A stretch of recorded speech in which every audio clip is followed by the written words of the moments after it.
दोस्तों नमस्कार, आदाब, सत श्री अकाल। आप सभी का स्वागत है मेरे साथ मेरे चैनल पे द सीक्रेट टीचर्स पे। और दोस्तों मैं 2-3 दिन से क्लासेस नहीं कर पा रहा था, मेरी तबीयत थोड़ी सी ख़राब थी, इस वजह से मैं क्लासेस आपको प्रोवाइड नहीं कर पा रहा था। और आज हम लोग अपनी मॉर्निंग का करंट अफेयर का सेशन करते हैं और जो हम लोग अखबार लेके आते हैं वो हम लोग द इंडियन एक्सप्रेस लेके आते हैं।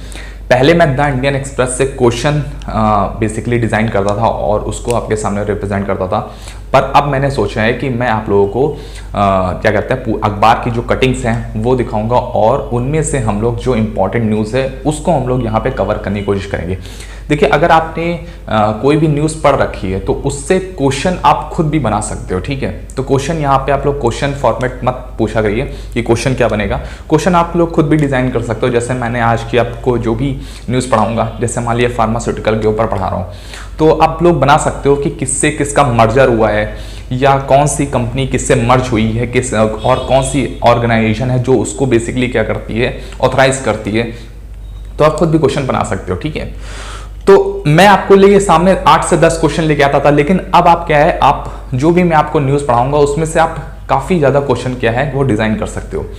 तो आज के हम लोग न्यूज़ पे चलते हैं और पेज नंबर 1 पे चलते हैं। पेज नंबर 1 पे यहाँ पे ये न्यूज़ बहुत ज़्यादा इंपॉर्टेंट है फार्मास्यूटिकल की, जिसकी मैं बात कर रहा था।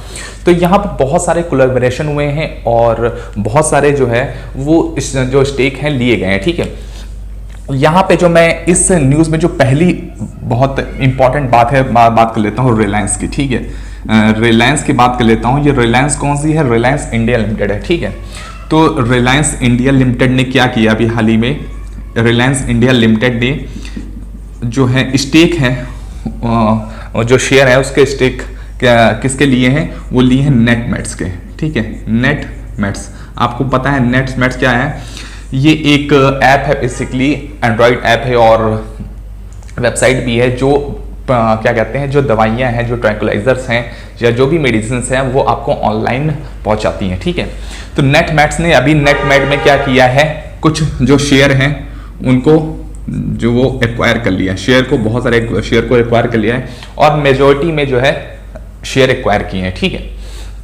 आपसे ये पूछ सकते हैं। दूसरी बात ये करते हैं कि अभी हाल ही में एक फार्मास्यूटिकल एक और ऑनलाइन ऐप है, इसका नाम है फार्मा इजी करके है। क्या नाम है? फार्मा इजी, ठीक है। तो फार्मा इजी ने अभी मर्जर का प्लान किया है किसके साथ में? मेड लाइफ के साथ में। मेड लाइफ, ये जितनी भी आपको मैं बता रहा हूं ये सब के सब एंड्रॉयड ऐप है या एंड्रॉयड की बेसिकली वेबसाइट है जो ऑनलाइन डिलीवरी करती है फॉर द मेडिसिन, ठीक है। तो फार्मा इजी ने अभी मेड लाइफ के साथ में क्या किया है? मर्ज किया है, मर्जर का प्लान अभी पेश किया है, ठीक है। ये दोनों कंपनियां आपस में मर्ज होंगी।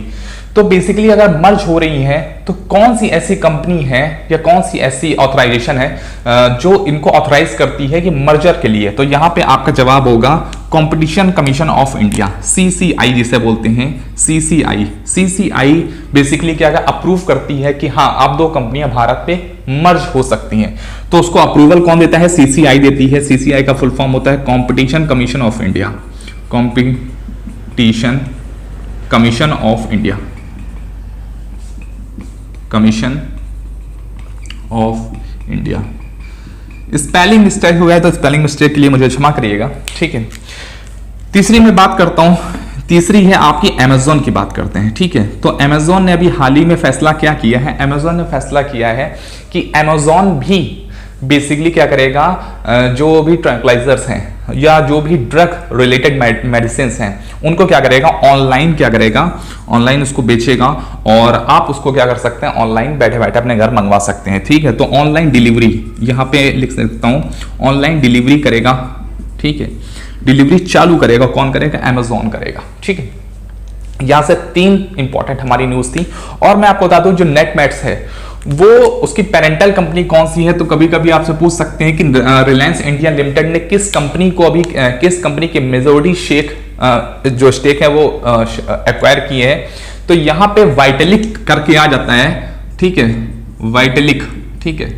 वाइटलिक फार्मास्यूटिकल प्राइवेट लिमिटेड आ जाता है, तो आप लोग घबराइएगा नहीं। वाइटलिक जो नेटमेट्स की ही प्राइवेट कंपनी है, ठीक है, क्या कहते हैं, पेरेंटल कंपनी है, ठीक है। चलिए इसके बाद यहां हो गया और ये सोचा जा रहा है कि बहुत सारा बिलियन का हमारे पास व्यापार आएगा, ठीक है। जो भारत की अर्थव्यवस्था है जो डाउन हो गई है उसको बहुत ज़्यादा सुधार मिलेगा इन सब मर्जर से और जो शेयर एक्वायर किए गए हैं। चलिए अगस्त की बात करते हैं। अगस्त के जो इंपॉर्टेंट डेज हैं वो मैं आप लोगों को थोड़े बता देता हूं, ठीक है ना। और आज है आपकी 21 अगस्त है। 21 अगस्त को कोई ज़्यादा इंपॉर्टेंट डेज नहीं होते हैं, लेकिन हाँ 20 अगस्त को एक इंपॉर्टेंट डे होता है। ध्यान रखिएगा 20 अगस्त को एक बहुत ज़्यादा इंपॉर्टेंट डे होता है, इसे कहते हैं राष्ट्रीय सद्भावना दिवस, ठीक है। अक्सर आपके क्वेश्चन में पूछा जाता है कि राष्ट्रीय सद्भावना दिवस कब मनाया जाता है, ठीक है। तो आप बताओगे ये 20 जो है अगस्त को मनाया जाता है। अब ये क्यों मनाया जाता है? बेसिकली राहुल गांधी जी के जो पिता थे, ठीक है, राजीव गांधी, उनके लिए ये बेसिकली राजीव गांधी जी के लिए ये जो दिवस है वो बेसिकली राजीव गांधी जी के लिए मनाया जाता है, ठीक है। दूसरी बात करते हैं कि 20 अगस्त को एक और इंपॉर्टेंट डे होता है, मैं यहाँ थोड़ा सा लिख देता हूँ, होता है विश्व मच्छर दिवस। कौन सा होता है? विश्व मच्छर दिवस मनाया जाता है, या हिंदी इंग्लिश में बोलते हैं वर्ल्ड मॉस्किटो डे। क्या बोलते हैं? World mosquito. अब ये आप सोच रहे होगे मॉस्किटो का भी कोई डे होता है क्या? जी मॉस्किटो का डे नहीं होता है। बेसिकली मॉस्किटो में एक आपको पता होगा कि मादा एनाफ्लीज, ठीक है, एक मादा मच्छर है, ठीक है, और उसके काटने से कौन सा रोग होता है? मलेरिया होता है, ठीक है। तो मलेरिया की जो साइकिल है उसको फाउंड किया गया था। तो यहाँ पे एक मैं वैज्ञानिक का नाम बता देता हूँ। एक ब्रिटिश वैज्ञानिक हैं, एक ब्रिटिश साइंटिस्ट हैं, उनका नाम है sir Ronald Ross. Sir Ronald Ross ने क्या किया था? 1897 में, ये आपको लिख सकते हैं 20 अगस्त 1897, ठीक है। इस दिन उन्होंने क्या किया था? मलेरिया का जो साइकिल है, जो एक चक्र चलता है, ठीक है, बेसिकली मलेरिया क्या है? मलेरिया जो है वो एक रोग है, लेकिन ये किससे होता है? ये विषाणु या जीवाणु से नहीं होता है, ये प्रोटोजोआ से होता है, ठीक है। तो प्रोटोजोआ से होने वाला रोग, इन्होंने इसकी साइकिल देखी थी और उसकी साइकिल का इन्होंने पता लगाया था, ठीक है। तो इसलिए 20 अगस्त 1897 को क्या मनाया जाता है? ये मनाया जाता है वर्ल्ड मॉस्किटो डे मनाया जाता है, ठीक है। मॉस्किटो की कोई पूजा वूजा नहीं की जाती यहाँ इस दिन, ये मत ध्यान रखिएगा। दूसरी बात मैं करता हूँ, सर रोनाल्ड रॉस को 1902 में, इसी वजह से 1902 में जो उन्होंने साइकिल चक्र खोजी थी 1897 में, 1902 में इन्हें बेसिकली नोबेल पुरस्कार से नवाजा गया। किससे? नोबेल पुरस्कार से इन्हें नवाजा गया। तो आपसे पूछ सकते हैं, सर रोनाल्ड रॉस के बारे में पूछ सकते हैं, ठीक है। दूसरी बात करते हैं मच्छर के बारे में। तो किस मच्छर से होता है ये रोग? तो मच्छर का नाम है मादा एनाफ्लीज, ठीक है। एक बात समझिएगा, कभी भी नर मच्छर किसी को नहीं काटते हैं, ना जानवरों को और ना इंसानों को। जो भी खून चूसती हैं वो हमेशा मादाएं ही चूसती हैं, ठीक है। कोई गलत मतलब मत निकालिएगा, मैं मच्छरों की बात कर रहा हूं, ठीक है। तो मच्छरों में मादा एनाफ्लीज ही काटती है। अच्छा, कभी कभी यहाँ पे आपसे टेस्ट पूछते हैं, ठीक है, कि कौन सा टेस्ट कराया जाता है जब मलेरिया को टेस्ट करना होता है, तो कौन सा टेस्ट कराया जाता है? तो टेस्ट का नाम होता है मलेरियल पैरासाइट। कभी कभी डॉक्टर इस तरह से लिख देते हैं, एमपी लिख देते हैं। अक्सर मैंने टेस्ट कराया है तो एमपी लिखते हैं। एमपी का मतलब होता है मलेरियल पैरासाइट, ठीक है, ये टेस्ट का नाम होता है। लेकिन यहां पे आपसे पूछते हैं ये किस वजह से होता है? ये विषाणु से होता है, जीवाणु से होता है, फंगस से होता है, शैवाल से होता है, किससे होता है? तो आप बताओगे प्रोटोजोआ से होता है। यहां होता है प्रोटोजोआ, ठीक है, प्रोटोजोआ से होता है। ये प्रोटोजोआ से होने वाला एक रोग है, ठीक है। और प्लाज्मोडियम पैरासाइट, प्रोटोजोआ का नाम पूछ लेते हैं तो क्या है? Plasmodium parasite. प्लाज्मोडियम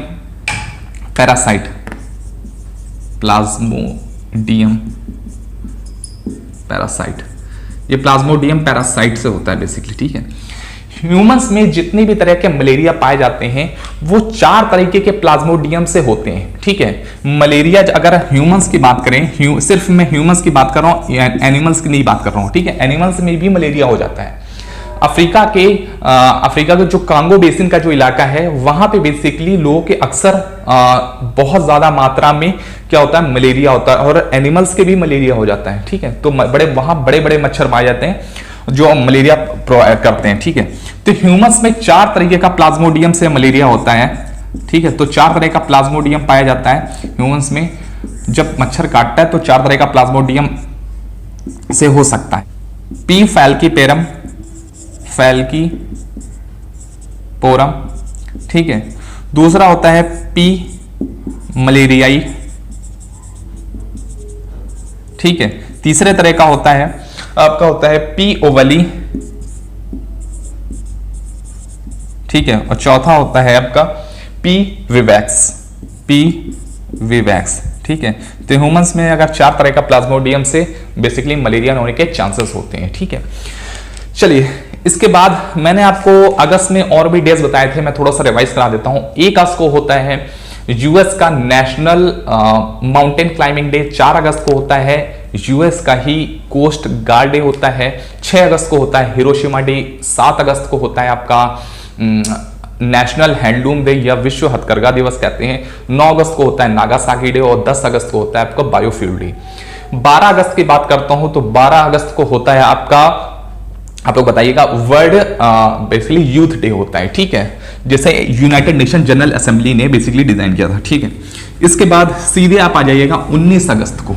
19 अगस्त को 2 दिवस होते हैं, एक तो होता है आपका विश्व फोटोग्राफी दिवस, ठीक है, वर्ल्ड फोटोग्राफी डे बोल सकते हैं, और दूसरा होता है विश्व सद्भावना क्या कहते हैं मानवतावादी दिवस, ठीक है।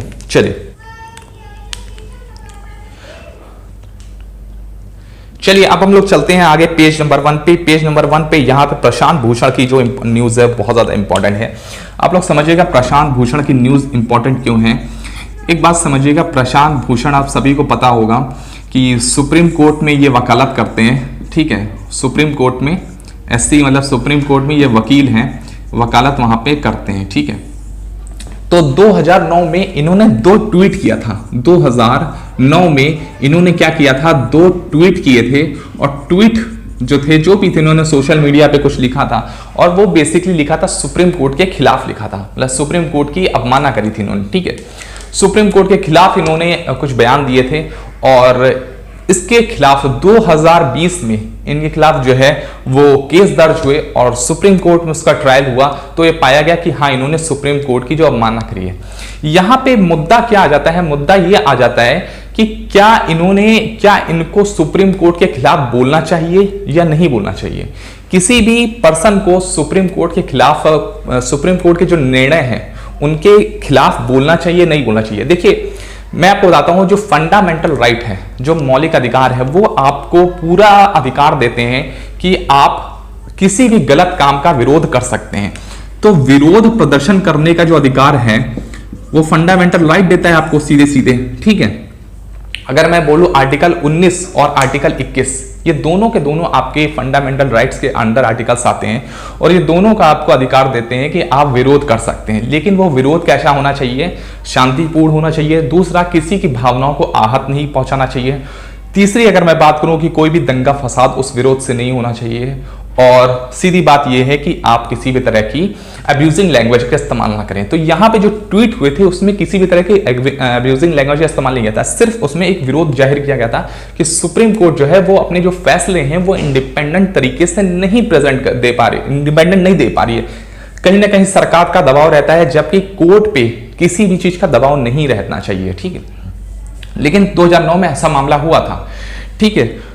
तो प्रशांत भूषण के खिलाफ केस हुआ और उसमें ये दोषी पाए गए, ठीक है। अब ये सजा वजा की मुझे बात नहीं करनी है, मुझे बात करनी है आर्टिकल्स की।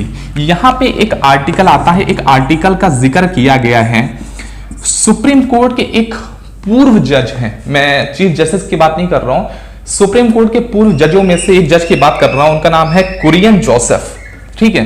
कुरियन जोसेफ ने यहां पे 2 आर्टिकल्स की बात कर रही है, 2 आर्टिकल्स की बात करी है। कुरियन जोसेफ जो है वो सुप्रीम कोर्ट के पूर्व जज हैं, उन्होंने 2 आर्टिकल की बात करी है। एक आर्टिकल 145 की बात करी है, और उसी में ही एक आर्टिकल 145 में उसका सब क्लॉज है 3, आर्टिकल 145 का 3, ठीक है। इन दोनों की बात करी है, ठीक है। तो उन्होंने बोला है कि इनको अधिकार है, प्रशांत भूषण को अधिकार है कि वो सुप्रीम कोर्ट ये जो है सुप्रीम कोर्ट में पुनः अर्जी डालें और एक कॉन्स्टिट्यूशन बेंच को ये केस पूरा रेफर किया जाए।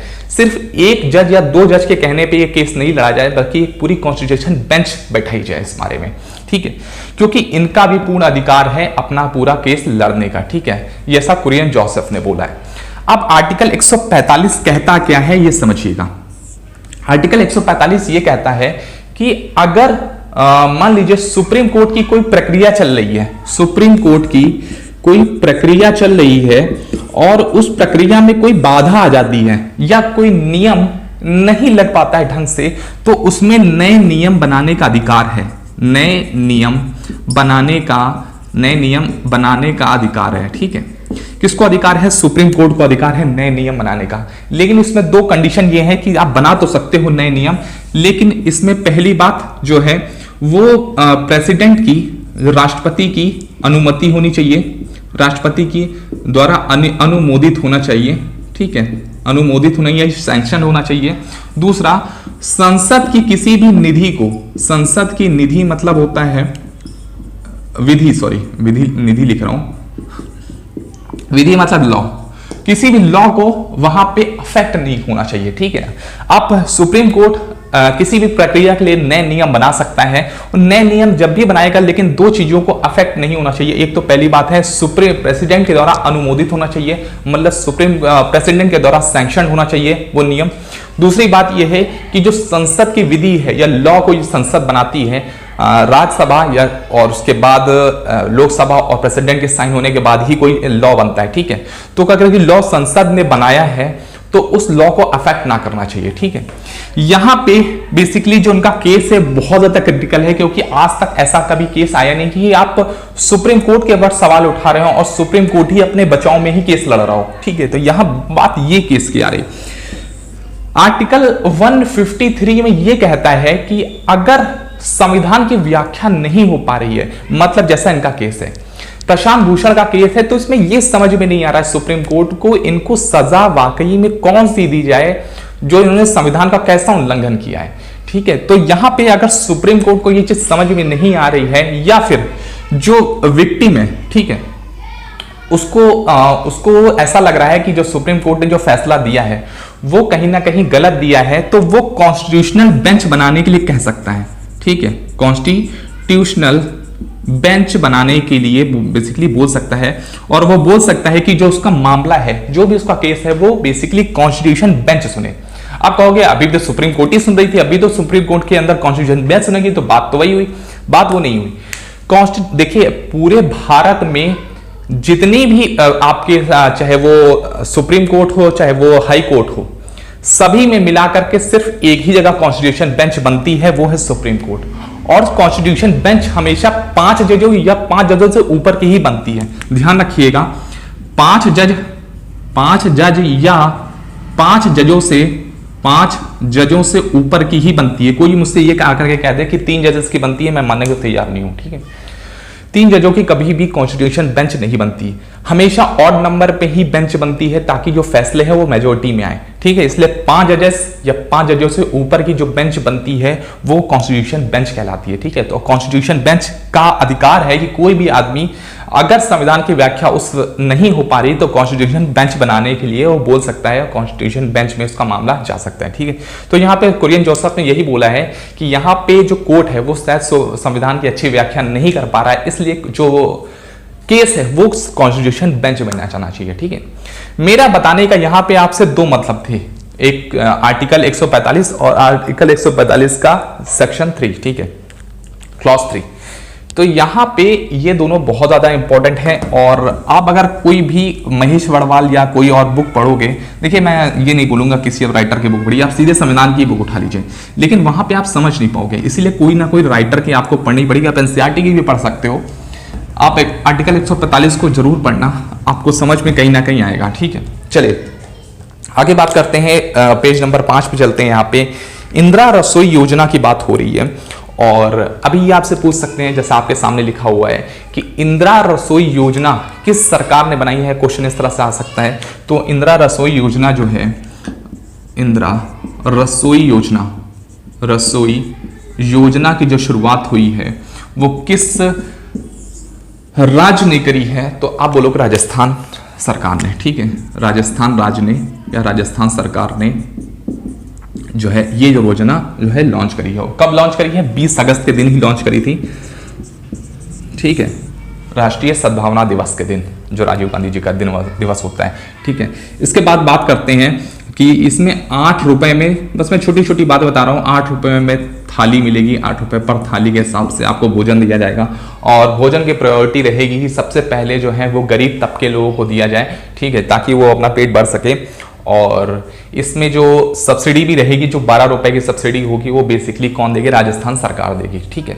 मतलब टोटल थाली 20 रुपए की होती थी, इसमें 12 रुपए सब्सिडी वो होगी, कौन देगा?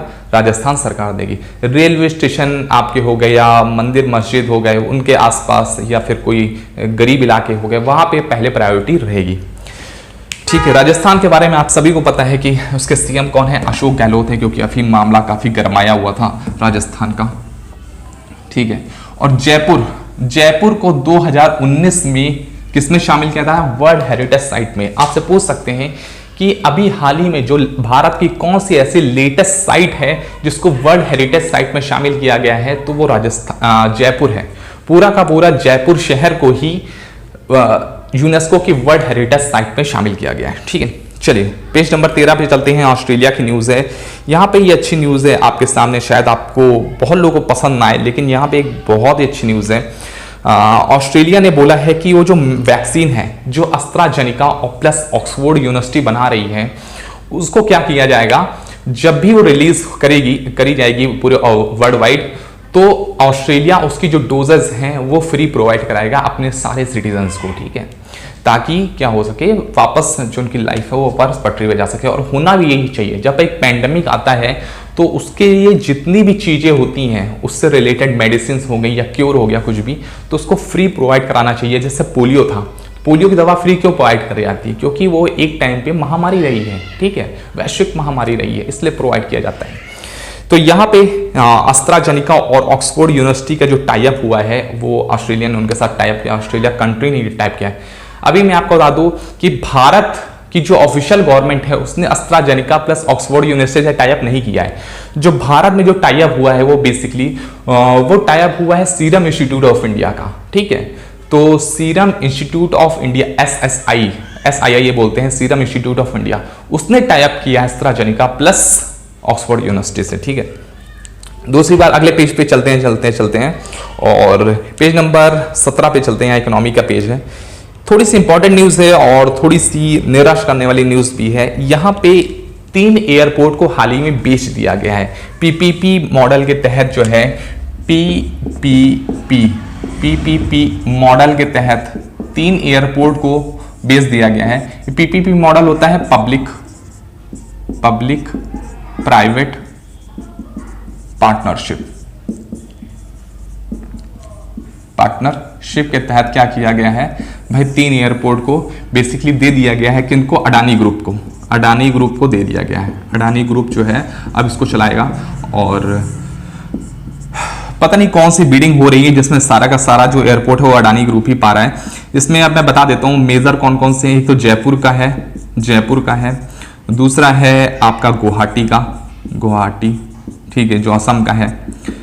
तीसरा है आपका तिरुवनंतपुरम,